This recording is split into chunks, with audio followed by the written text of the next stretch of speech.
another exciting episode of the Andre The Beast Crayton Show with Yolanda M. Smith, the Brancatus. It's a beautiful day outside, and I am pleased to have by Zoom all the way from North Carolina, not Miami Vice, but the one, the only, the best top band going today, streaming on all the social medias, no other than the one, the only, Major Vice. Welcome to the show, guys. Hey, you're doing great. Good to be here, man. Great. I'm glad you guys were able to come on. I know you got a busy schedule going on. You guys are performing like crazy. Every time I go on social media, you guys are performing and making people smile and dance and the whole 9 yards. And I'm glad you're here to share the story with me. So look, this is how we're going to do this. I was telling Deborah, I said, how do we do a show to make a show really interesting? So I got to thinking. I picked out 28 questions. I sent them to Deborah. I'm like, okay, pick out some questions.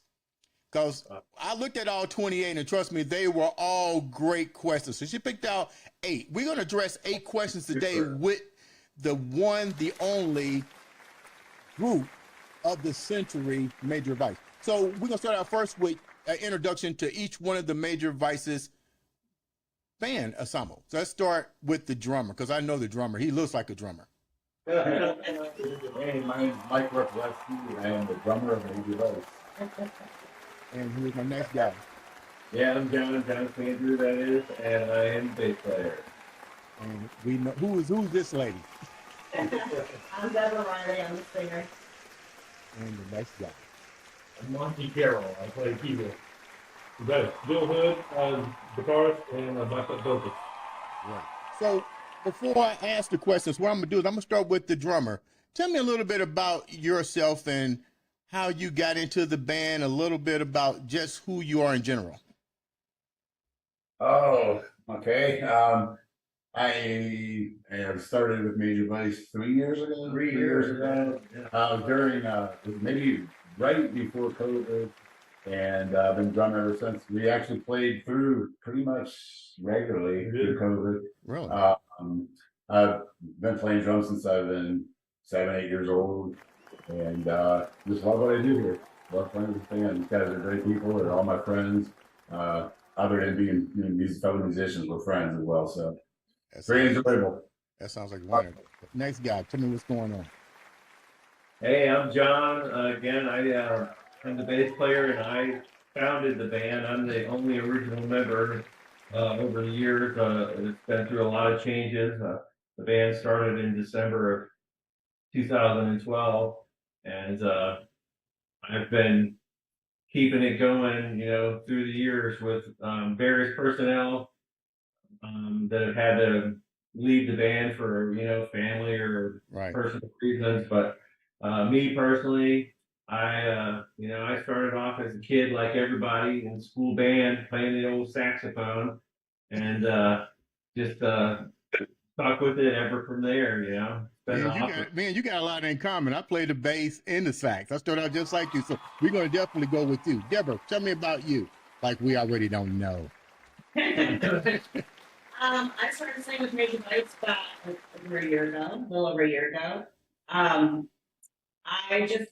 new to the whole music community. I've only been singing for about 7 years, but I had a great time. I like that. All right, my Mick Jagger look-alike. I'm Monty Carroll. I'm a keyboard player. I'm a classically trained pianist. So I've been playing all my life. Played in rock and roll, smooth jazz, R&B, funk, a little bit of country. But I had the opportunity almost a year ago to join Major Vice, and I'm so glad I did. It's an absolute pleasure playing with these talented and fun guys.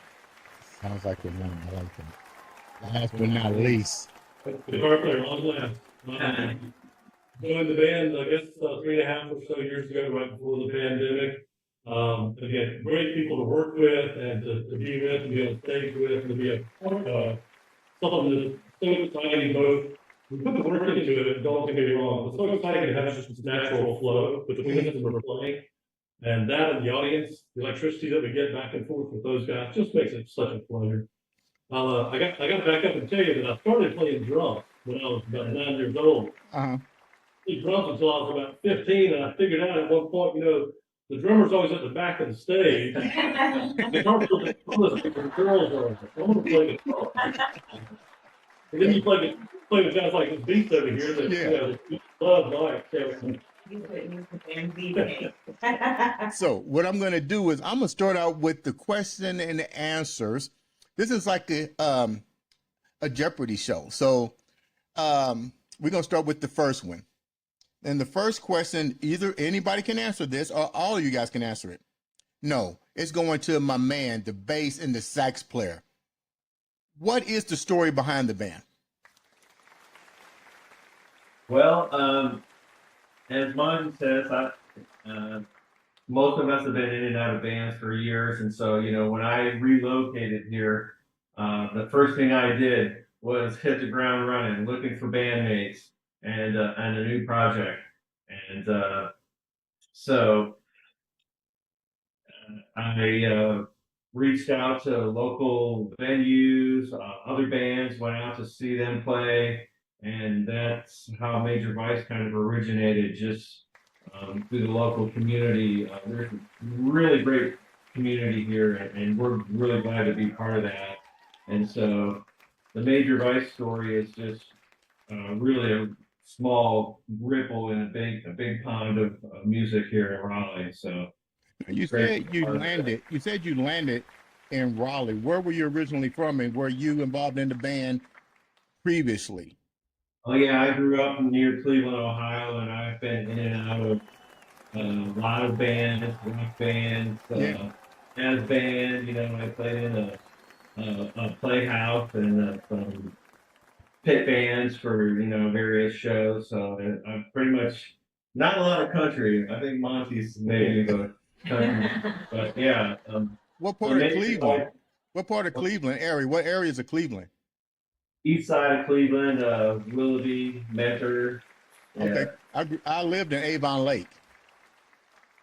Oh yeah, that's just on the other side of town. Yeah. So you went all the way from Cleveland to North Carolina? Yeah, by way of the South, Mississippi mainly, Florida. Okay. I was in the military, so it's a long 30 years that brought me here about 10 years ago. So to keep the question aimed at you, this is your band. Did you have a Major Vice in the Ohio region, or what was that band like? And going from there to where you at now? Well, we were kids then, and the band was really a bunch of high school buddies at the time. What was the name of the band? Nightwing. Okay. Yeah, and of course we had this baseball jersey T-shirt. Yeah. Bird on it. It was kind of crazy, first song I ever learned to play was "Cat Scratch Fever" by Ted Nugent. And that was cool. I was guitar then, but we had 3 guitar players and no bass player, so I switched over to bass, and it's what I've been doing ever since I about 12, 13 years old. What makes this band different? You went from a teenager to where you're at now. What's so special right now? You said you went through different individuals coming and going. The talent level of this band, I mean, individually, there's not a person in this band who couldn't make their living playing professionally. None of us do that, Right. but everybody who's in this band is a master of what they do, and so we, talent-wise, have what it takes to be out there touring at a pro level, but we choose just to be buddies and keep it fun. So I'm going off script for a little bit, Deb. I'm gonna get to all your 8 questions. Trust me. Still going with this. What have you seen? You guys have all been musicians for quite some time, and I'm pretty sure you guys have other professions as well. But my question is, what's different? What have you noticed different with playing live versus what we hear on the radio and so forth? Because trust me, I love Metallica and Pearl Jam, and I would love to hear that kind of music again. So from you guys, either one can answer this question, what's different now? Why have we lost that inability to show our talents that you can play the drums, you can play the bass, and you can sing, and you can come together and make beautiful music? Anyone can take that question. I mean, I think that just music in general has changed. You know, younger generations, they're playing a lot of synthesized music or, recorded music. There's not, I mean, even in this community, most of the bands are all people our age. You don't see a lot of there's a few younger bands, but I think that, and then we get these young people at our shows that will Shazam our song. Right. They'll be like, oh, what is this song? And we'll be like, it's Journey. So I think that the rock and roll era has changed significantly, and I think we're all just kind of doing what we can to keep it alive. What does that mean? They should Shazam you. I remember Shazam. That's a superhero. That means like, wow. What does that mean? Little app that you can hit it and it'll tell you what song is playing. So they'll be like in the audience listening to our songs, and they'll think they're new songs, and they Shazam them and find out it's like Journey and Fleetwood Mac and Metallica, and it's like, who doesn't remember Journey? No. yeah. I'm gonna go with the next question that Deborah choose to pick out of my list. What other artists or band do you guys draw your information from? Somebody better say Journey. Well, that list is so long. Yeah, it's definitely like a kaleidoscope or some kind of amalgamation of just a vast number of bands, because we cover songs anywhere from Shania Twain and Taylor Swift all the way to Metallica and Rage Against the Machine and pretty much everything in between. So we pull from all those different types of styles. And I think too, for me individually, like I grew up with Roberta Flack, Aretha Franklin, Janis Joplin. So those kind of women, along with Christy Hines, Stevie Nicks, those all had Nina Simone, huge influences on me in terms of vocal styling and that kind of thing. What about the style of the pianist, symphony type? The music starts with Bach, Beethoven. How are you bringing that into your music? I mean, you don't want to leave him out. I think what I try to bring to the band and to the show is making the sound authentic. Right. It'd be with the traditional keyboards like piano and organ and Rhodes and Wurlitzer, but also if the song has strings and orchestration, right, I can play that.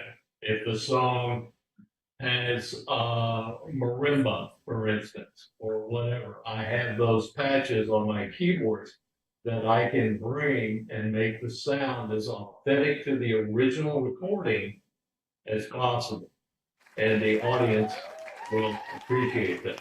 Let me ask my lead guitar player something, then I'm gonna ask my drummer something. What do you bring when you're playing music? I'm gonna see if me and you on the same page. What is your favorite lick?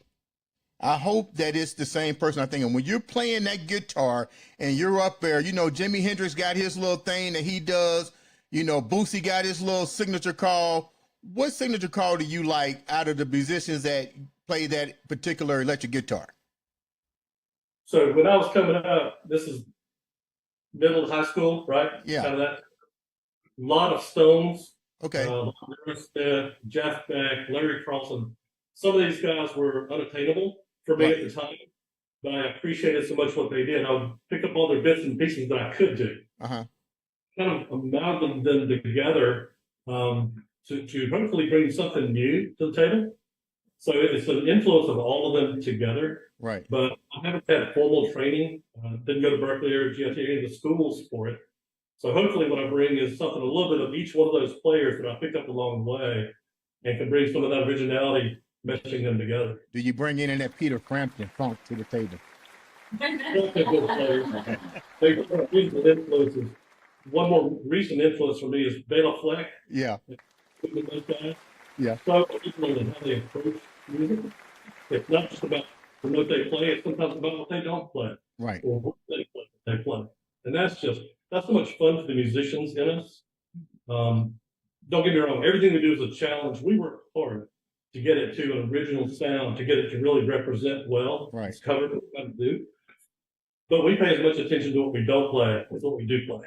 Okay. Now let's go to the man that really rocks the world. You can't have no music until you start out with the drums. Yeah. Tell me about you and the drums. You know, no matter what you look at, the instrument started with the drums. That's the call you hear before you hear anything. That drum. Tell me a little bit about that, about your journey, what you bring to the table, and why you picked the drums. Oh, so We got time. I started playing the drums young, and actually went and started playing guitar after that. Then Buddy Rich, the great Buddy Rich, came to my school and did a clinic, Right. and with the big band. And of course, he ripped off a 20-minute solo that just blew my mind, and got a chance to meet him afterwards. And from that day on, I wanted to be a drummer. And grew up, I listened to Led Zeppelin, the Beatles, Rolling Stones, pretty much everybody that Bill named.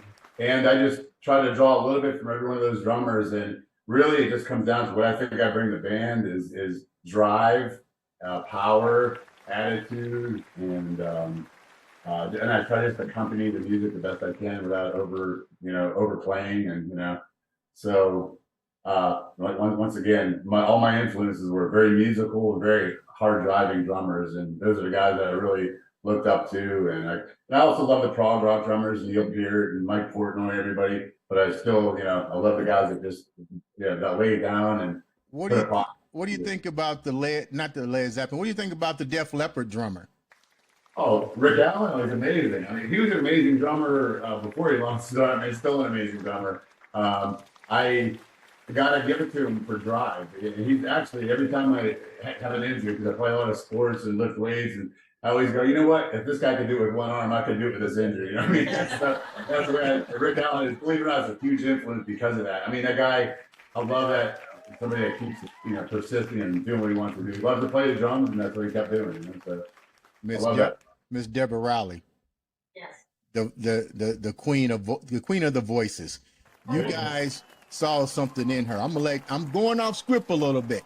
You guys saw something in Deborah. Before I asked Deborah the question, what was it about Deborah Rowley that you guys said we got to have this talent? Well, she came to try out. It's a no-brainer. She came to try out, and we obviously picked her out of there's probably a few people that chose. But then once we get to the show, and I've seen Deborah in other bands. One other band. Should we bring up the name? Anyways, another band she plays in, and I was really interested in her because of her ability, not only vocal ability, but her ability to work a crowd. And she connects with everybody. That's a huge thing. You can have a great voice, but if you can't connect, it's just not there. Right. So that's my opinion. I mean, we're blown away. Still are. Anybody else want to comment on why you guys got Deborah Rowley in the band? I'll mention too, at audition again, she came in and she owned it, right? She came in and she said, this is the song we're gonna do, this is the way we're gonna do it. We tell you how we're gonna make it the better. And it's been going on for a year plus. She's always striving to make us better musicians, because she's trying to be a better singer as well. You gotta let people like her. Deborah. Yeah. Why Major Vice? You've been in bands before. You sung in bands. I talk to you pretty much off and on, and you always basically telling me about Major Vice and what a great time you having. Why Major Vice? What makes them the cup of tea for you? Well, I think the biggest thing is that they're all willing and open to explore different kinds of genres. These are not cookie cutter musicians. They all have their own individual talent and their own level of creativity and their own level of risk that they're willing to take creatively. And for a singer, that's the sweet spot, because I don't want to just go in and do, hit me with your best shot like every other female lead in the area. You know, I want to go in and say, hey, what do you guys think about me singing a Metallica song? What are you guys thinking about throwing in Donna Summer into the mix? And they're all open and willing to it.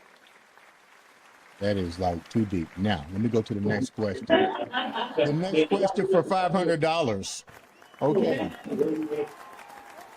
It says, you must say a lot of things from the stage in the audience. Any funny stories? Wow, that's nice. On the stage. I think one of my favorites, we were at Saints and Scholars, not the most recent one, and we were playing indoors. And there were some drunk females that were very interested in the drummer, we'll just say, making the sexy eyes. And one of them did the splits on the dance floor and then fell over in the dance floor. I missed that. But that's it. But I think, did she spill your drink or something? It was good. And then she hopped right back up as if none of that happened and resumed her sexy eye contact. So That's why he's the drummer. All right, our next question. You guys spend a lot of time together. I would imagine playing and rehearsing. Does it feel like it's a family, or does it just feel like it's work? We do a lot of work, but it never feels that way ever. So yeah, we're friends outside of work. You know, we go and we hear other bands play together, not only because it gives us something fun to do, you know, outside of, you know, when we're rehearsing or playing shows, but also it's a learning opportunity for us too, when we can, you know, see what other bands are doing in the area. But yeah, that's one of the things that I love about this band is we do work very hard, but it never feels that way. Now, I'm gonna go off script, Deborah, real quick before you. Other thing I really like about this band is I feel like everybody has each other's backs. Do you know what I mean? Like, Okay. there's some drunk guys, you know, that can get a little bit too much. They're always there to look out for me, make sure I get to my car if I want them to. You know, it feels like kind of like sibling, you know, like I have that, you know, I can count on. You guys have Deborah Rowley there. I know Deborah. So it's cool to know the good stuff. When have you guys actually got into it and say, enough? You got to have those moments. And what was that particular moment that you guys remember? Because believe me, everything is not peaches and cream. I know. I have a co-host. Yeah, but mainly, you know, we will have a closed door conversation on a rehearsal night, and there hasn't really been, honestly, too many of those. Maybe twice this year we've sat down and just talked about who was maybe not focused on a particular song or a particular show. But yeah, that's a great question. But fortunately, we haven't really had any like knockdown, drag out kind of occurrences. And that, again, like Deborah said, I don't think we've even raised our voices. yeah. You do know that Deborah's a therapist. Yes, I do. She's got us under the spell. Yeah. So Nope. I'm gonna ask the next question here. Prior to Deborah joining the band, you guys had male lead singers. How was it different for you guys to have a female lead singers versus having a male? Good question. Now, she didn't write all these questions by herself. I sent it to her and she kind of tweaked it a little bit. I personally, I nothing really changed. Nothing really. It was terribly different. We had to change some songs, of course, just because of range and everything like that. But I don't know what you guys. But overall, I think it actually widened the of our ability to do different songs. There are some songs that we don't do, like Mike said, but there's more songs that we've been able to add than we've not been able to do. So it's really widened our ability to do various That is a good question. Deborah is a female lead singer, but what happens when you guys have a song that you need a male voice? Which one of you guys takes the mic? All of them. Well, first of all, Except there's me. no song that needs a male voice. Oh, okay, okay. That's just we have to change. I knew that was coming. Yeah, we have to change the key. Yeah, Denver can pull off quite a bit of things. Look, she hurry up and act like a lion on that one. Let me clear this up. I'll run this. Okay. Next question. I'll Here. give you one follow up on that too. You'll like this one. So part of what she brings to the table again is a range we didn't have before. Right. We can the Journey and the Bon Jovi, which are very high male vocals. We were doing some Bon Jovi, and Deborah's like, that might be too high for me. Right. So there's a push. Yeah, Okay. that's right. Okay. All right. Our next question. What advice would you give to a new band starting? That's really good. Because now, like, we see a lot of, like Deborah was saying, a lot of people can dub music, go online. It's really not that, I'm not even gonna say it's not creative, because it is creative. You got to basically have open mind. But what is it like to start a band? And what would you recommend for people?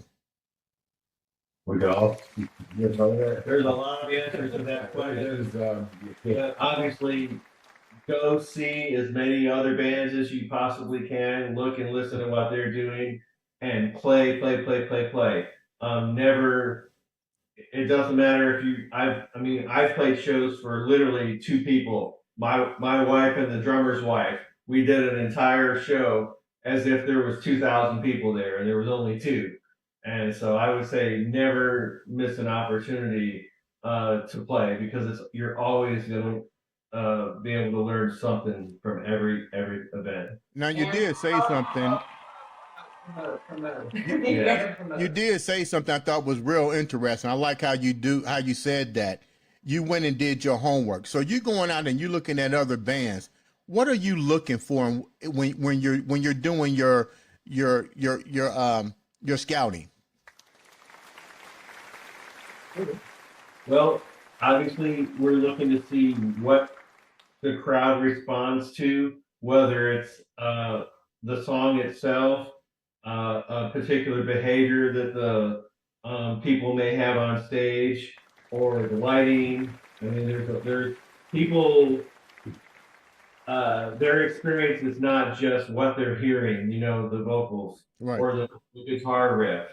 It's the whole package, So we're always trying to focus on what are we wearing, where is the light positions, because you can always learn something from what somebody else is doing related to any of those things. Another question. When you go there, what do you notice as far as mistakes that you see other bands making? What are some of the mistakes that you've seen over the years of bands doing that you said, we're not going to do that? choosing wrong songs for the wrong type of songs for ability is the one I notice a lot. Certain people shouldn't do certain songs. They could be great at a bunch of things, but that one song they're not, and it kind of lowers the whole evening of, it's like strong as your weakest link, songs being the links, Yeah. So Let's stick with you with that question then. How do you guys do your recon? How do you know what you're going to play? Say, for instance, okay, you got to go tomorrow and go to Durham to a vineyard. Do you guys go into the vineyard ahead of time? What if it's the last call and you got to show up? How do you address that? How do you know what kind of crowd you're gonna be facing? Pete Manning audibles. We do it. And Deborah is usually in charge of that. You get an idea. You can just get an idea. We know beforehand if it's gonna be a rock club or if it's gonna be something a little older. If we could pull out the heavy stuff. I think, but we're getting into some new gigs where we're gonna have to really do some research, and you're probably have to go to the gig or go to the venue and ask some questions and see who's playing and look at their band list and listen to those bands online, see what they do. Right.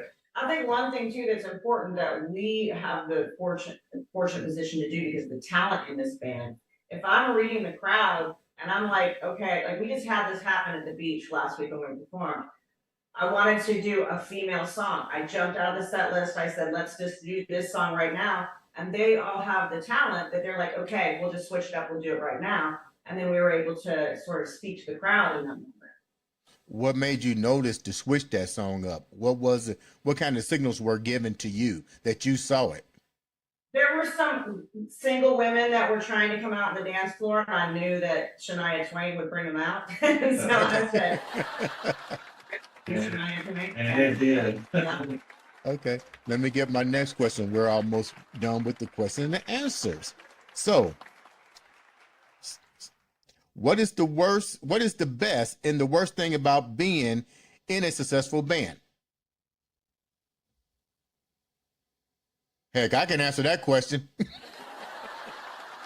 mean, I don't know what it is, but, the best thing about it is that, you know, we get to get on stage and do what brings us joy and bring joy to people who are watching us. I mean, there's not very many people that get to say that they can do that. Okay. Anybody else want to comment on that? Yeah, one of the challenges about being in a successful band is that we oftentimes have to pick and choose between opportunities, and we have to turn down some shows that we would like to do because we can't obviously be everywhere all the time. And so we unfortunately have to turn down some good opportunities, but that's a blessing to have that type of problem. Okay. Let's go with our last and final question of the day. Do you have any rituals before the gig? Question mark. What are they? And what do you think about the current state of music? That's a double jeopardy question. I don't know what my first of course. I go in my truck. Everybody probably wonder what I'm doing, but I'm 58 next month, or this month actually, 2 weeks, and I got to get warmed up. My thing, and I do a deep breathing kind of meditation thing before I get out and go on stage where you breathe deep, 10, 15, 20 times, and just to relax so I don't feel any kind of stress or fear or anything. And, just for me. Okay. Yeah. I think my more ritual includes making sure the wires are plugged in because something's not going to work somewhere. I'm going to run around the stage for about 10 minutes trying to figure out why. Okay. The next two, y'all got to have rituals.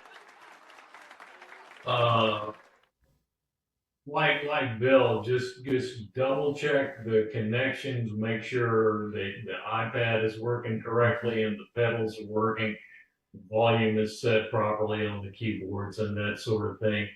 And also, like Mike, just get my mind in the proper frame that I'm about to go on stage and have a blast. I like that kind of ritual. Yeah. The owner, what's your ritual? I always make it a point to try to meet and greet some of the crowd or fans, friends that are there beforehand. Deborah's really good about doing that throughout the night. I usually do that at the beginning and the end of the night, and not so much if we're on a break or nothing. So I always want to do that at the start of the show. Miss Riley. I think for me, it's more about getting my vocals ready. As I don't, eat any dairy. I try to drink some tea. I try to not talk very much on the day that I have a show. And then definitely when I get to the show, the first thing I do is to look around to see if there's anybody at the show that's a regular people that come or a friend, so that I can say hi. And then try to get up and connect with the band and see what needs to get done. In terms of your second question, in terms of the state of the music, I think music is always a reflection of what's going on in the world. And I think right now, a lot of people are wanting nostalgia. We're losing a lot of great artists like Jimmy Buffett and Tina Turner. People are requesting those kind of music more. It brings us, when we have so much stress in the world like we have right now, I think that grabbing on to some things like rock and roll or dance music that brings us happiness, people are drawn to it. And I think that that's one of the reasons we have a thriving live music community around here. How can the viewers find you guys, support you guys, listen to your music? How can they find you guys? Well, there's multiple ways, as you're aware, there's all kinds of social media out there. We do have a website. It's not very good. We need to hire somebody probably to manage that. Our Facebook page is by far our number one way of connecting with us. What's the name of your Facebook page? Major Vice. Yeah, Major People can Vice. also connect with me in my individual Instagram, because I always have all of our shows, and then on all of our individual Facebook pages, we also have our shows posted. Where do you guys perform the most at if people want to come out and actually listen to you guys in the North Carolina area? What do you guys usually play at the most? A particular venue? Yeah. Yeah, I would say Max Tavern in Cary. It's been kind of our home base bar for about a decade. We play there about every other month. We try not to overplay in a particular venue. You know, we don't want to wear out our welcome or bore the crowd, but we play every other month like clockwork at Max for the last 10 years. So Before we wrap up, I want each one of you individuals to leave a word of beast frame of mind for the individuals. I think when I think of beast frame of mind, I think of, I guess what brings to mind is that if there's any young singers out there, or people even later in life wondering if it's too late, just go for it. You know, if music is in your heart and music is something you enjoy, you only get one life. You might as well go for it. I like that. Next. I'm going to echo what Victor Wooten says, and that is play loud, play hard. There is no such thing as a wrong note. I like him. Next. My mother told me one time about taking opportunity. If you don't, you'll wish you had. Man, that's deep. I like that. Yeah. Okay. So just make sure you follow your passion. If it's something you love to do, don't worry about if people like it or if you'll make money or can make a living. Do it. Fulfill your passion, your vision.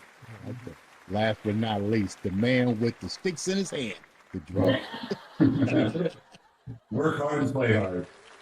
That's all they want. Hey, I like that.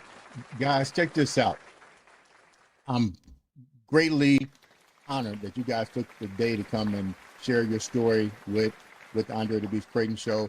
I want my viewers to follow you guys, Major Vice, North Carolina area. You guys need to subscribe, like, share, the whole 9 yards. Support what everybody's trying to do. They're trying to bring peace, harmony through the love of music. And I'm glad that you guys were here to share that with me. Ladies and gentlemen, this has been another exciting episode of the Andre The Beast Crayton.